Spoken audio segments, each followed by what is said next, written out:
সালাত বর্ষিত হোক আখিরি পয়গম্বর নবীদের সরদার ইমামুল হারামাইন সাইয়্যিদুল কাউনাইন মুহাম্মদ মুস্তাফা সাল্লাল্লাহু আলাইহি ওয়াসাল্লাম।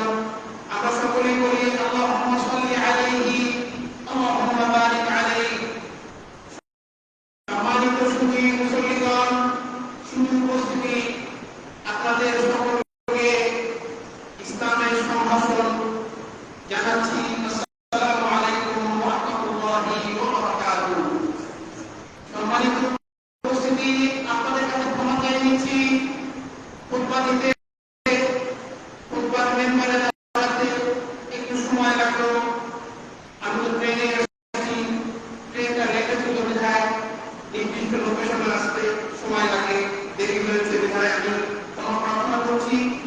আপনাদের এই মূল্যবান সময় নষ্ট করার জন্য আল্লাহ সুবহানাহু ওয়া তাআলাকে দোয়া করি, আল্লাহ সুবহানাহু ওয়া তাআলা যেন তার দিনের জন্য, তার খুশির জন্য, লিওয়াজহিল্লাহ, আল্লাহ সুবহানাহু ওয়া তাআলা যে কাজ এবং কথায় খুশি হন, আল্লাহ যেন আমাদের মুখ থেকে ওই কাজ এবং কথা বের করেন, ওই কাজ করার তৌফিক দান করেন যে কাজে আল্লাহ সুবহানাহু ওয়া তাআলা সন্তুষ্ট থাকে। রাসূলুল্লাহ সাল্লাল্লাহু আলাইহি ওয়াসাল্লামের তরিকাতে আমরা চলতে পারি। আল্লাহর কাছে দোয়া করি আল্লাহ সুবহানাহু ওয়া তাআলা যেন আজকের এই মজলিসকে ওই রকম মজলিস হিসেবে আল্লাহ কবুল করুন, যে রকম মজলিস নিয়ে আল্লাহ সুবহানাহু ওয়া তাআলা আরশে আজিমে তিনি গর্ববোধ করেন এবং বলতে থাকেন, হে ফেরেশতারা তোমরা সাক্ষ্য থাকো, হে ফেরেশতারা তোমরা সাক্ষ্য থাকো, আমি তাদের সকলকে ক্ষমা করে দিলাম। আলাইহিস সালাতু ওয়াস সালাম। সম্মানিত মুসলিমগণ, আজকে আমরা সংক্ষিপ্ত খুতবা, মূল বিষয়বস্তু থাকবে ইস্তিকামাত, দ্বীনের উপরে, ইসলামের উপরে কিভাবে আমরা অবিচল থাকতে পারি। আমাদের মধ্যে অনেকেই আর আমাদের মাঝে নেই যারা গত সপ্তাহে, গত 15 দিনে, গত 20 দিনে, গত 1 মাসে, গত 35 দিনে, গত 45 দিনে আমাদের সঙ্গে ছিলেন। আল্লাহ সুবহানাহু ওয়া তাআলাকে দোয়া করি আল্লাহ সুবহানাহু ওয়া তাআলা আমাদের গুনাহ মাফ করে আল্লাহ সুবহানাহু ওয়া তাআলা আমাদেরকে শহীদের দরজা দান করুন এবং আমরা যারা উপস্থিত আছি আল্লাহ যেন আমাদের বাকি জীবনকে তার দ্বীনের উপরে আমরা যেন অতিবাহিত করতে পারি, তার দ্বীনের উপরে আমরা যেন কাটাতে পারি। আল্লাহ সুবহানাহু ওয়া তাআলা যেন আমাদের সকল প্রতিবন্ধকতা দূর করে দ্বীনের পথকে আল্লাহ যেন মসৃণ করে দেন। অনেকেই আছে আমরা মুসলিম ভাই, মুসলিম একটা সত্তার নাম, মুসলিম একটা পরিচয়ের নাম, মুসলিম একটা শিক্ষার নাম, মুসলিম একটা ইলমের নাম। বাবা মুসলিম, আমি না শিখে মুসলিম হয়ে যাবো, এত সহজ না। বাবা ডাক্তার ছিলেন, বাবা ইঞ্জিনিয়ার ছিলেন, প্রকৌশলী ছিলেন। আপনি কি ভাই লেখাপড়া না করে আপনি কি ইঞ্জিনিয়ার হতে পেরেছেন? আপনি কি ডাক্তার হতে পেরেছেন?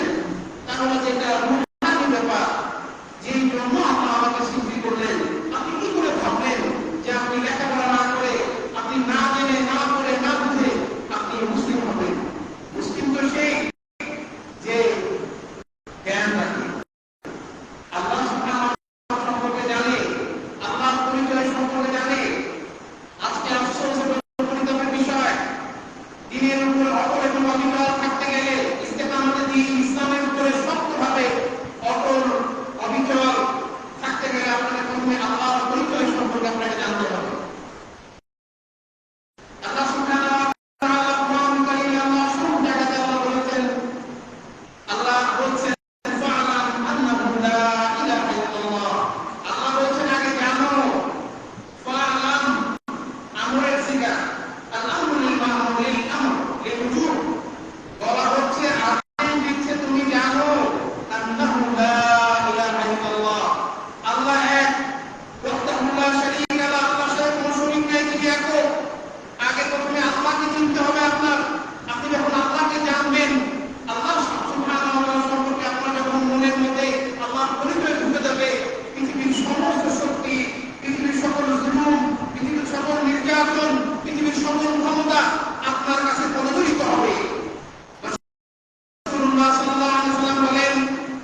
সালাত আদায় করতে করতে রাতের সালাতে উম্মুল মুমিনিন আমাদের মা জননী আয়েশা বলতেন, হে আল্লাহর রাসূল, হে রাসূল, হে মুহাম্মদ সাল্লাল্লাহু আলাইহি ওয়াসাল্লাম, হে আখিরি পয়গম্বর, কেন আপনি এত বেশি পরিশ্রম করছেন, আপনার পা ফুলে যাচ্ছে, আপনার অনেক দিন কেন এত কষ্ট নিচ্ছেন? রাসূলুল্লাহ সাল্লাল্লাহু আলাইহি ওয়াসাল্লাম বলছেন, আফালা আকুনা আবদান শাকুরা, আমি কি আল্লাহ শুকরগুজার, আল্লাহর কৃতজ্ঞ বান্দা হব না? আফসোস আজকে, আফসোস আমাদের জন্য, ভিক আমাদের জন্য, সকল মানুষের জন্য যারা 5 ওয়াক্ত সালাত মসজিদে সালাত আদায় করার পরে সে মনে করে আমি তো, আমার গুনাহ সব মাফ হয়ে গেছে, আমি তো, আমার দুনিয়াতে আর কোনো সমস্যা নাই, আখিরাত আমার, জান্নাত আমার জন্য একেবারে ক্লোজ সামনে। অথচ ভাই রাসূলুল্লাহ সাল্লাল্লাহু আলাইহি ওয়াসাল্লাম যার আগে পিছের গুনাহ মাফ ছিল, তিনি মাসুম ছিলেন, ইত্তাফাকাল উম্মাতু আলা আদালাতিহি ওয়া আলা আসরাতি, উম্মত একমত বলতে যে রাসূল সাল্লাল্লাহু আলাইহি ওয়াসাল্লাম তিনি মাসুম ছিলেন, তার কোনো গুনাহ ছিল না, আগে পিছে আল্লাহ গুনাহ থাকলেও আল্লাহ মাফ করে দিয়েছেন। সেই রাসূল সাল্লাল্লাহু আলাইহি ওয়াসাল্লাম তিনি বলতেন, আমি কি আল্লাহর কৃতজ্ঞ বান্দা হব না? তিনি জানেন তার জান্নাত আছে, তারপর তিনি কৃতজ্ঞ বান্দা হওয়ার জন্য চেষ্টা করতেন। আসলে মুবাশশিরা মুবাশশিরিন বিল জান্নাহ, 10 জন ব্যক্তি যাদেরকে রাসূলুল্লাহ সাল্লাল্লাহু আলাইহি ওয়াসাল্লাম জান্নাতের সুসংবাদ দিয়েছেন, এবং রাসূলুল্লাহ সাল্লাল্লাহু আলাইহি ওয়াসাল্লাম লাম্মা তাওয়াফা ওয়া হুয়া কানা রাদিন আনহুম, রাসূল যখন দুনিয়া থেকে চলে গেলেন, তার ওয়াফাত হয়ে গেল, তখন তিনি এই সাহাবাদের প্রতি তিনি সন্তুষ্ট ছিলেন। এর মধ্যে একজন সাহাবী যাদের ব্যাপারে গ্রান্টেড একেবারে ডিসক্লোজ স্পষ্টভাবে কথা বলা হয়েছে, তাদের জন্য জান্নাত ওয়াজিব, তাদের জন্য আল্লাহ সুবহানাহু জান্নাত রেখেছেন, তারা জান্নাতি সাহাবী।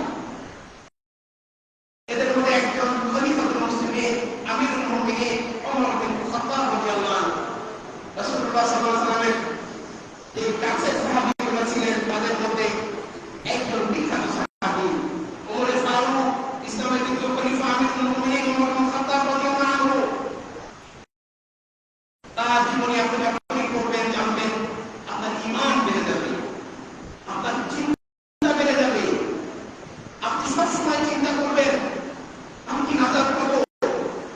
একজন খলিফাতুল মুসলিমিন আমিরুল মুমিনিন ওমর, দ্বিতীয় খলিফা ওমর, যিনি ন্যায় পরায়ণতা জাজমেন্টে পৃথিবীর ইতিহাসে এমন কোন খলিফা, এমন কোন বাদশা, এমন কোন নেতা দৃষ্টান্ত রেখে যেতে পারেননি যেমন ওমর ফারুক রাদিয়াল্লাহু আনহু রেখে গেছেন।